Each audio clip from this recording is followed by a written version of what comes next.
I just wanna.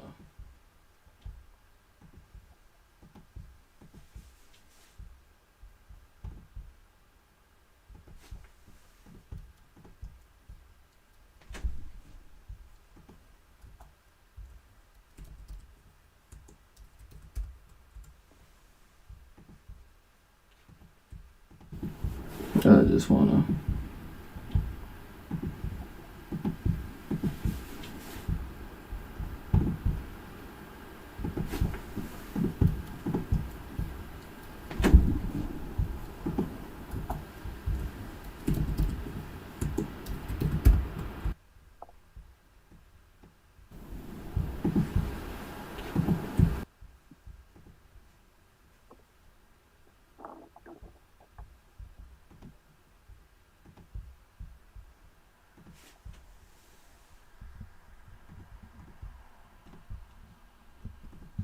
Okay, we're live.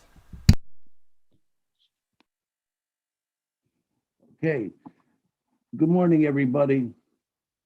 And I just want to thank you all for taking the time out of your day to join us to honor and show our love for our fallen brothers. And I want to give a shout out to our good friend Dylan for putting this Zoom meeting together. This day never gets easier. Although it's been 11 years, it never gets easier. And Super Bowl Sunday will never be the same. You know, last year's turnout was amazing. When I called Local 21 plumbers and pipe fitters, they drove almost 3 hours all the way from upstate New York just to come down. They says, Paul, what time you want us there? And give us the address. And they showed up and they played the pipes for us. And it just goes to show what the impact that our fallen brothers left on everybody's lives. And to this day, we still remember what an honor it was to have them in our lives. But I'd like to read the names of our fallen brothers and have a moment of silence, please. Pete Chapoulis, plumbers and pipe fitters, local 777.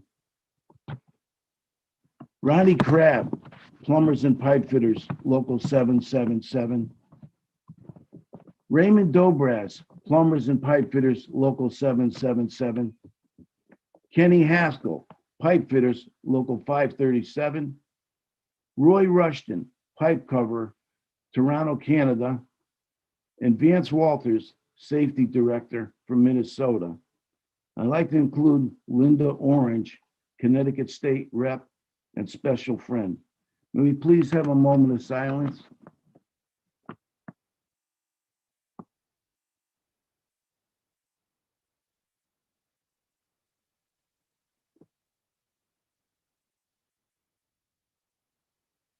And please join me as we say, Our Father, who art in heaven, hallowed be thy name. Thy kingdom come, thy will be done on earth as it is in heaven. Give us this day our daily bread, and forgive us our trespasses as we forgive those who trespass against us. And lead us not into temptation, but deliver us from evil. Amen. Thank you. Right now, I'd like to turn the meeting over to our first speaker, who worked very hard with Linda Orange to pass legislation on the Thomas bill. He's our good friend. He's Cammy Chapman. He's a lobbyist up for 777 up at the Capitol. And Dylan, if you could turn the meeting over to Cammy Chapman, please.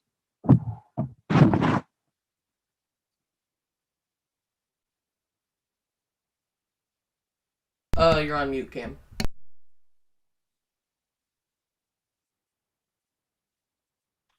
All right. Everybody hear me? Yes. It's a pleasure to be here. Fortunately, we're here because of a tragedy 11 years ago that could have been avoided. It was a terrible accident. Took the lives of 6 people. 3 of them were our union brothers. Special friend Ronnie Crabb was the president of our local. And a good friend of mine, he served on the heating and cooling licensing board with me and was really a friend. I also want to say that because of this, we did get a bill passed called the Thomas bill. So gas will not be used to clean the pipes for a gas unit. This was done because of Linda Orange and all her effort that she spearheaded this, the bill that we did get passed, along with Matt Lesser. And them are the two I'm going to mention. There were others that helped us along the way.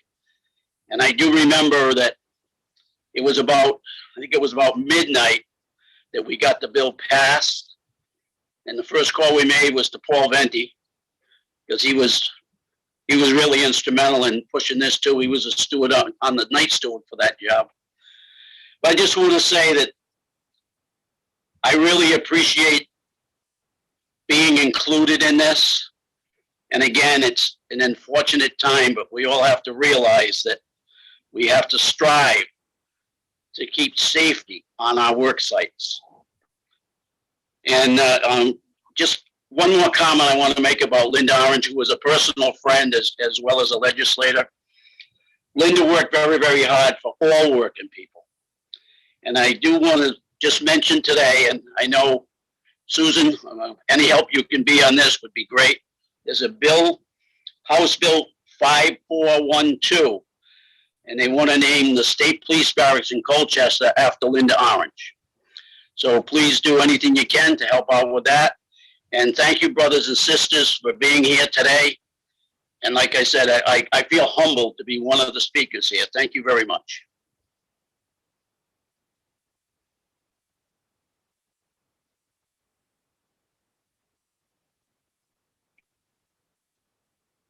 Thank you, Cammie.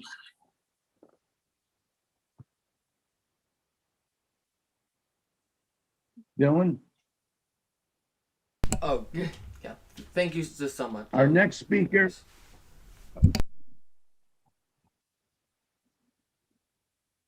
Our next speaker is Steve Swag from Connecticut, a good friend and then a great guy that's fighting each and every day for the safety of every working person. Thank you, Paul. My name is Steve Schrag. I am the Regulatory and Legislative Program Analyst for Connecticut. Connecticut is a coalition of workers, their unions, and safety and health professionals that came together in 1981. Our goal is to ensure that every worker returns home to their families safe and healthy. We conduct research and education to help workers to organize and take action to reduce workplace hazards. I will be very brief. Never forget what happened to Clean Energy on February 7th, 2010. Never forget Peter Tripoulis, Ronald Crabb, Raymond Dobratz, Kenneth Haskell Jr., Roy Rushton, and Vance Walters. They faced an invisible gas that led to a deadly explosion. Today, we face an invisible virus that has led to thousands of needless deaths. We need tough legal protections to make sure that all workers have a workplace free of recognized hazards. Never forget until all workers are safe. Never give up until we win. Thank you.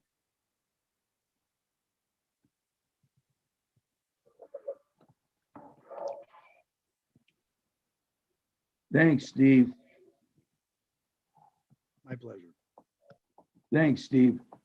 Our next speaker is Kevin Swickler. He's the first selectman of the town of Lebanon, and he's from the building trades, a former business manager of the pipe covers, and he's going to say a few words. Brothers and sisters, it's always an honor to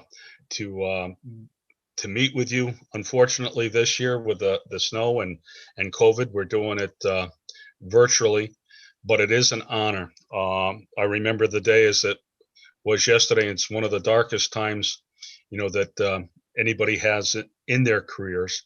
But one of the things that I just want to reiterate, that happened on a Sunday, and believe it or not, there was less manpower that day. A day before or a day after, that work area would have had hundreds of more people. And we as brothers and sisters of the building trades, we've constantly and vigilantly got to look out for one another. And, I thank God for our trades. We have a mechanic and apprentice. We look out for each other. We looked out for each other's across the trades, but really, we're all in this together, and that's not just a cliche. If you see something or if you feel something, let them know, and keep a vigilant eye out on the apprentices that are working with you. And we can never be safe enough. I can't thank Connecticut and OSHA, but we can never ever have a tragedy like this. And I want to especially thank Cammie and Dave and Paulie for keeping these things going. Kyle, this day of remembrance, and I'm truly humbled and honored. And as we say all the time, keep the fight going. Thank you, folks.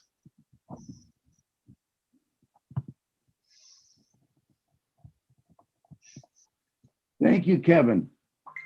Our next speaker is a very good friend of mine who I've known for an awful long time. He's always had boots on the ground, and he came up through the ranks. He's the president of the Connecticut Building Trades, and he's the business manager of the Tin Knockers. He's everybody's good friend, David Roach.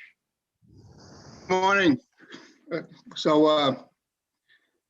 day is always a tough day for all of us and our brothers and sisters out there. But as we remember them, I think they'd want us to move on to enjoy the day, enjoy the Super Bowl, but keep their memory alive, which we always do. I know last year we talked a little bit at the event, and we still have to fight that legislation. We still have to be vigilant about it, and that memory is what drives us to continue to do that. I mean, there's going to be legislation this year that's going to water down licensing. There's going to be legislation that's possibly going to come out that's going to lower the ratios, and those what we try to express to people is these are all safety concerns, right? These are issues when you have less or more people coming in from and getting a license. It's important that they get vetted somehow to make sure that they know what they're doing. A license from somebody coming from Alabama as a pipe fitter to work in Connecticut, it's different. The building codes are different. There's a lot, so you can't match. They're not apples to apples, and that's what we're trying to explain to some of the people trying to run this license bill through. So it's important that we keep that memory alive, to keep these fights up, because these things all add up to safety on the job. And if it wasn't for guys like Kyle Zimmer and Ronnie and Steve and what they do, on the safety side to help us get that word out there, it'd be a lot tougher, I can tell you that. We have champions like Susan, Mayor Florsheim, we appreciate everything you do. We know that you always have our back, especially on stuff like this. So, I got a pot of chili on the stove. I got a couple of Guinness down in the refrigerator. I'm going to sit there. I'm going to watch the Super Bowl, and I'm going to raise my glass to all those brothers that are watching from a different place today. So thanks for all you do, Paul. We love you, brother. You enjoy your retirement, and all the stuff you do besides this is amazing. I love watching you on Facebook and hearing all your stuff. So keep it up. Keep up the good fight, as you say, Paul. And we'll keep going. Thanks, everybody.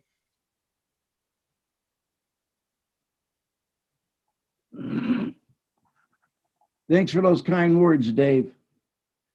Although he's under the weather, I want to have our good friend and our brother Kyle Zimmer say a few words. He's with the operator engineers, and he fights tooth and nail on a daily basis for the health and safety of our workers. And he's also done an amazing job with the opiate crisis. Kyle, can you please say a few words? Yes, good morning. Good morning, everybody. Thanks for joining us. As Paul says, I'm a little bit under the weather. I'm living proof that the coronavirus can strike at any time at anybody, even though I was very, very careful, came down with it last week. So please be careful on the job sites. Keep your mask on, your social distancing, everything that the CDC is asking you to do. Please do it. Get the vaccine when you can, and be safe. 11 years ago today, about this time, I was getting ready for the Super Bowl also. I was cooking ribs in in the kitchen, and I'll never forget the call that came. I also responded not only as a health and safety director for Local 478, but for the safety officer for Connecticut Task Force 1 Urban Search and Rescue. And that day has lived in many of our lives every day. We carry it with us every day from what we saw and what happened that day. And this is one of the ways that we heal. We all heal every year when we come together in remembrance of the people that made the ultimate sacrifice. Let's not forget that. You know, the state of Connecticut has had many tragedies over the year, and these memorial services help both the families, the friends, and the co-workers in healing. I think of Hartford Distributors, the Lotto, L'Ambiance Plaza, to name a few. But you know, anytime that there's a loss on a job site from a construction or industrial accident, the far-reaching effects are many. PTSD is very real, depression, anxiety. So please watch out for your family, your friends, your coworkers. Reach out if you need help to your EAP programs, your members assistance programs, the building trades. We're really ramping up what we're doing to give our members assistance if they're suffering from substance abuse issues, alcohol and drugs. Suicide is rampant in our industry. We need to address that. And now the COVID issues and the COVID stress is very real. So please reach out if you're struggling. There is help. We can get you help. And with that, enjoy the rest of the day. It's snowing here in South Windsor, Connecticut, pretty good right now. So enjoy the snow. And hey, let's see if Tom Brady can do it for the 7th time. All right, Dave? Thank you.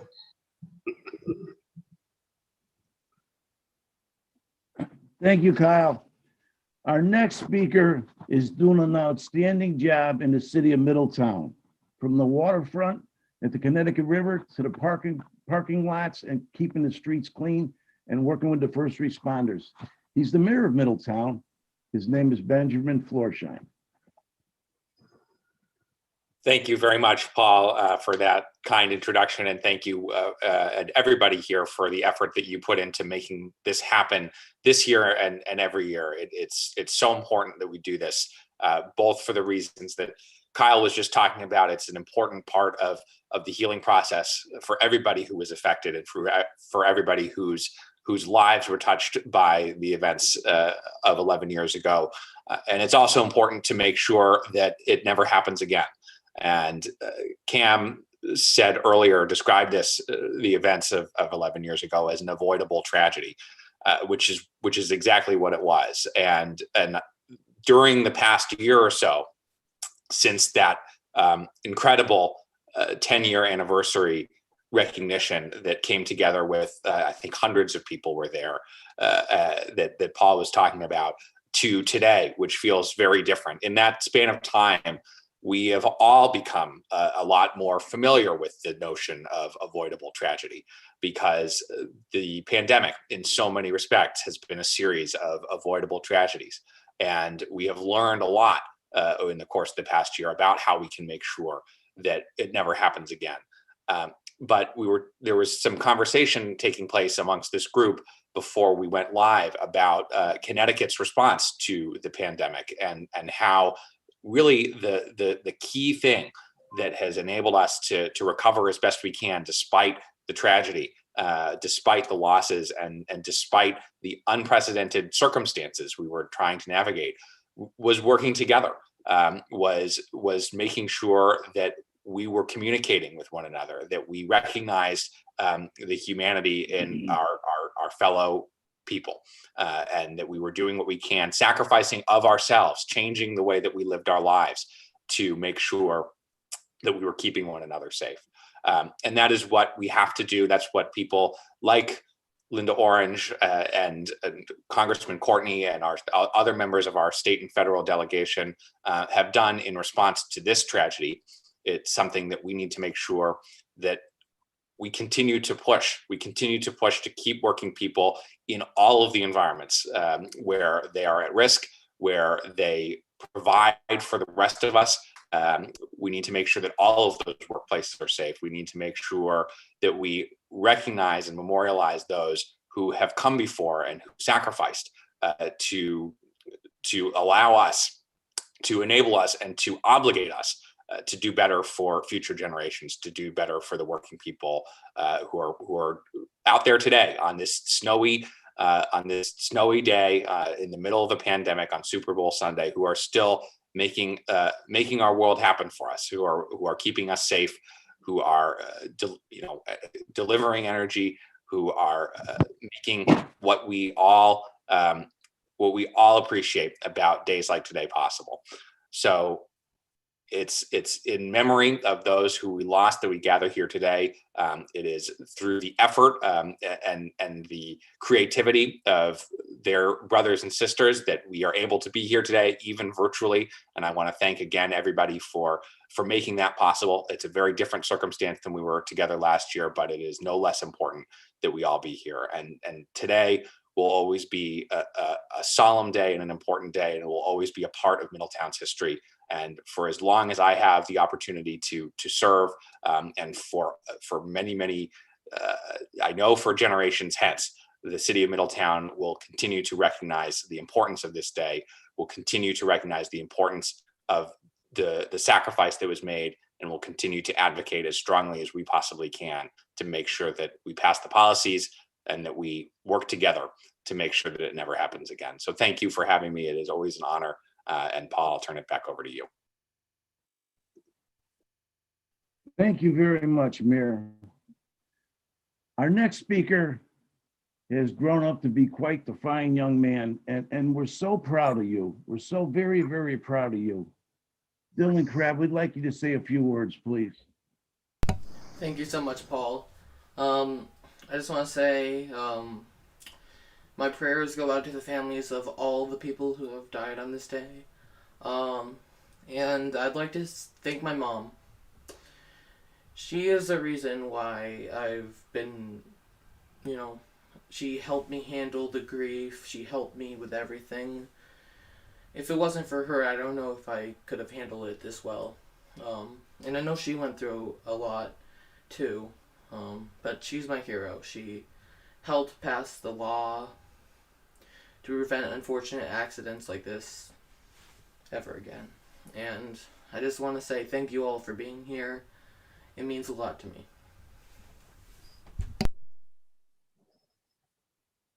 Thank you, Dylan. Thank you. That was very nice. A very good friend of mine also, who's on the Safety and Health Committee with the AFL-CIO, and he's the co-chairman, or the chairman, excuse me, of the Workers' Memorial every year, remembering everybody that went to work and never came home. He's a very good friend. He's a friend of all of ours. Ronnie Millen is going to say a few words.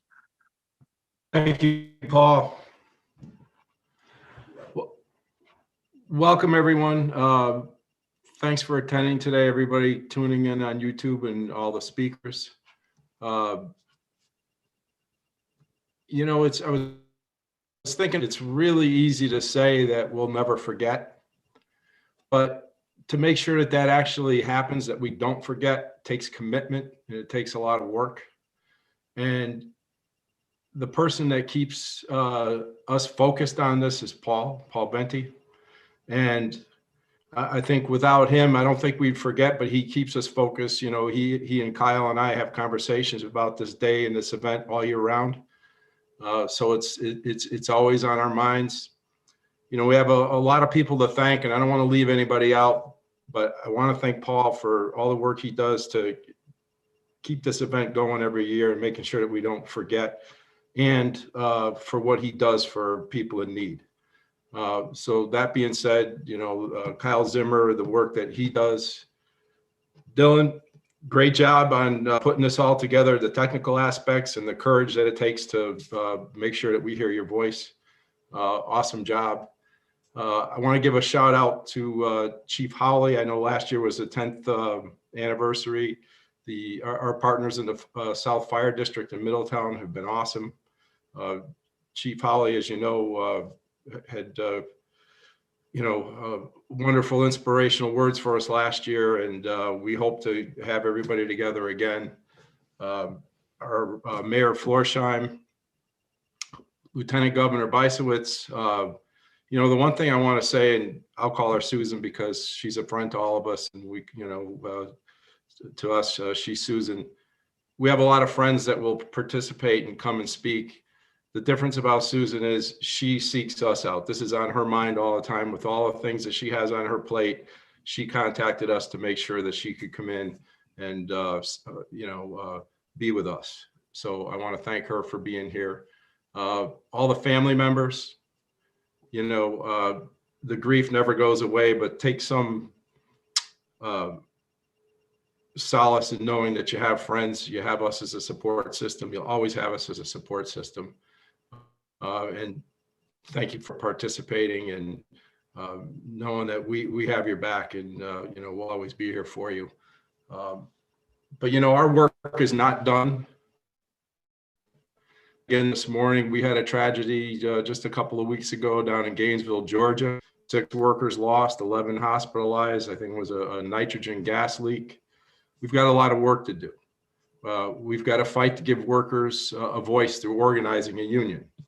Strengthen protections for workers and not weaken them. That's our challenge. So this, as the Workers' Memorial Day event on the 28th, gets us refocused on all the things that we do to strengthen protections for workers. And these tragic events just, it makes it hit home and makes us realize that we have to get better, because these events keep popping up. We are going to find a way to commemorate April 28th. Not sure what form that's going to take because of the challenges that we have, but we hope to the extent that everybody can, we can participate that on April 28th. I appreciate the opportunity to be here with everybody today, and you all be well and stay healthy and safe.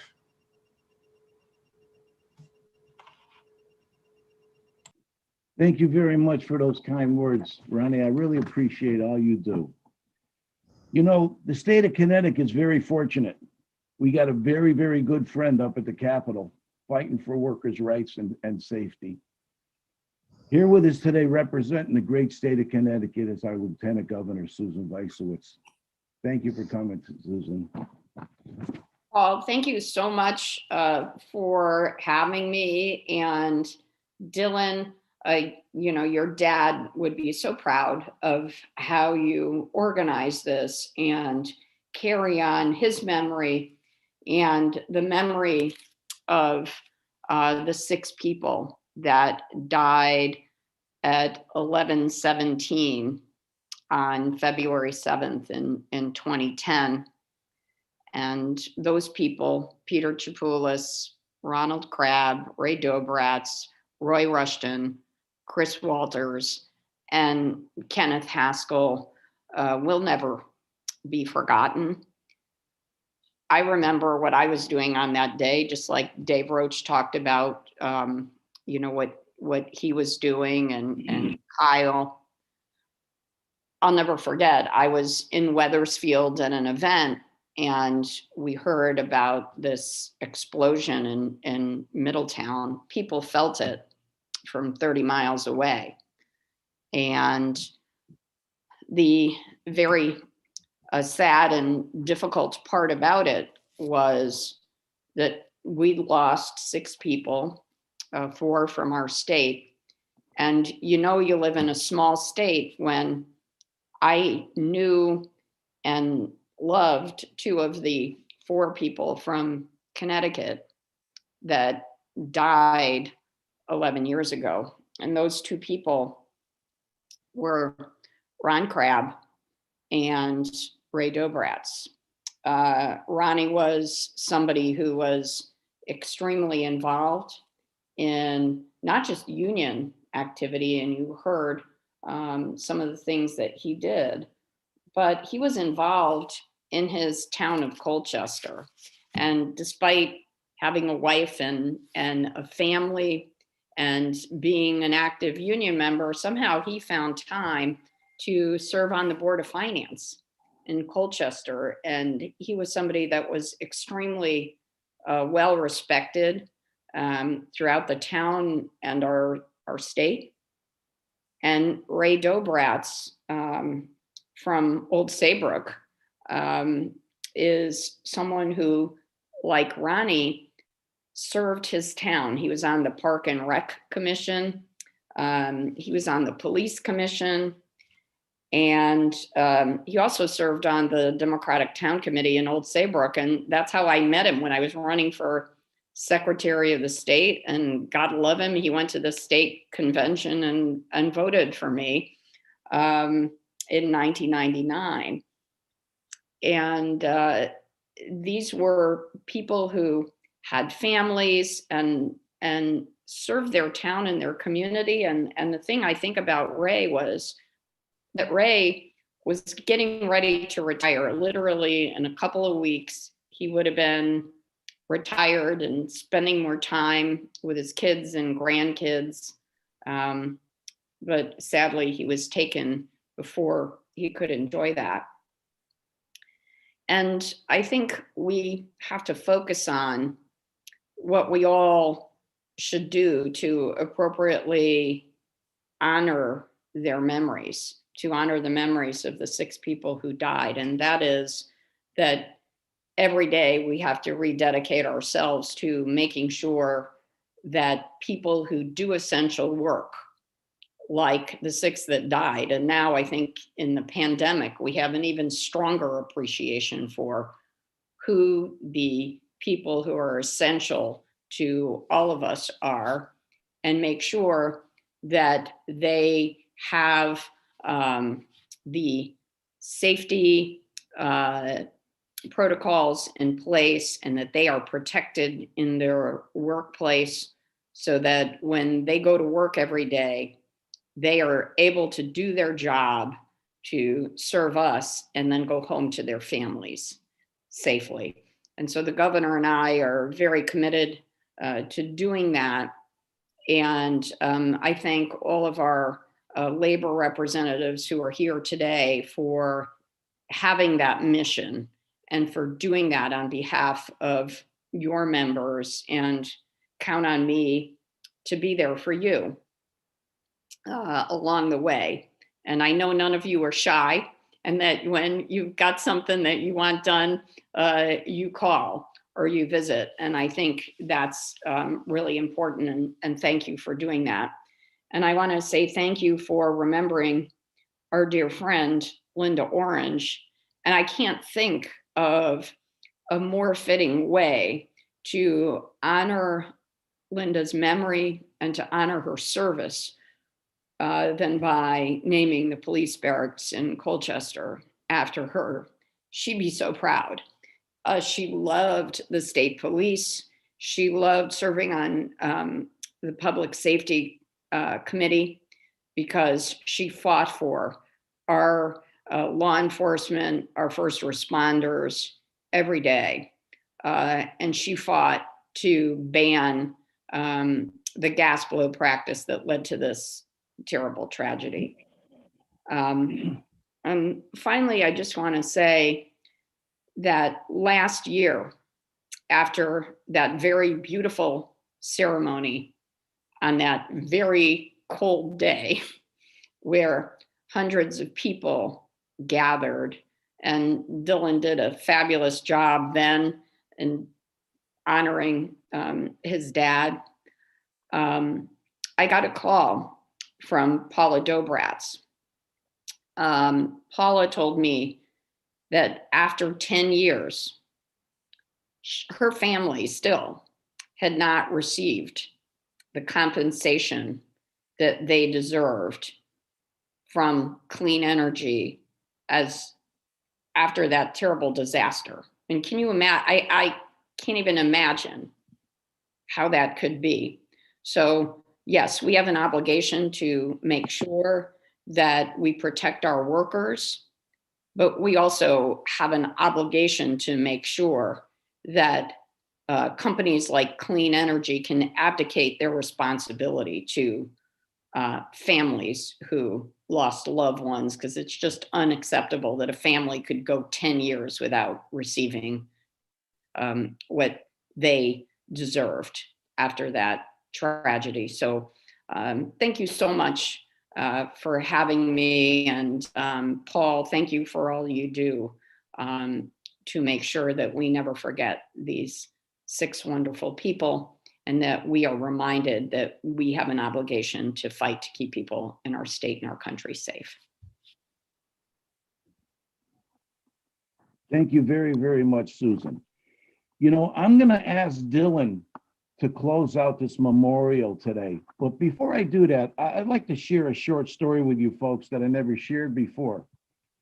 When I was working at Clean Energy, I was on second shift. I was this night steward there, and our shifts overlapped. And it just so happened the night before the tragedy, I talked with Ronnie, Ray, and Pete. And Pete was a gentle giant. He talked about going to Vegas. He loved to vacation in Vegas with his wife. And when he got laid off from that job, that's what he was going to do. Ray talked about retiring. That was his last job. He was going to retire. He was going to go fishing. He loved to fish with his sons, and he loved his grandchildren. And Ronnie talked about his new promotion on a job he was getting. He was going to get a gator. He was going to be the general foreman of the instrumentation crew. He was so proud of that. He told me, if you get laid off, you got a job with me. But they never got that opportunity. So folks, if you got that new dress or that new pair of shoes, wear it. Don't wait for a special occasion. Dance like nobody's watching and sing like nobody's listening. Go out there and enjoy life. Live it to its fullest. And each and every day, do an act of kindness. Help somebody in need. And with that being said, God bless each and every one of you. Thank you so much for all you do. I love you all, man. And Dylan, I'd like you to close this out today, please. Thank you, Paul. And thank you, everyone. This has just been amazing. I'm so glad all of you showed up in order to honor the 6 people who died. And it's a special day today because I like to think that instead of grieving for these people, we're celebrating their lives. And even though they aren't with us, I think, in a way, they made an impact on all of us. And they still are in our hearts. Thank you all for showing up today. Thank you all for watching, anyone who's watching the stream. I'm so glad all of you were able to do this. This means a lot to me, and I'm sure it would mean a lot to my dad. Great job, Dylan. Thank you, Dylan. Good job, Dylan. Thank you. Nice job, Dylan. Thank you. Very Everybody good, have a Dylan. great day and stay Proud of you, safe in brother. the snow. Everyone stay safe. Once Thank again, you. Thank you all so much. Thank you. All right, thanks. Thank you, everyone.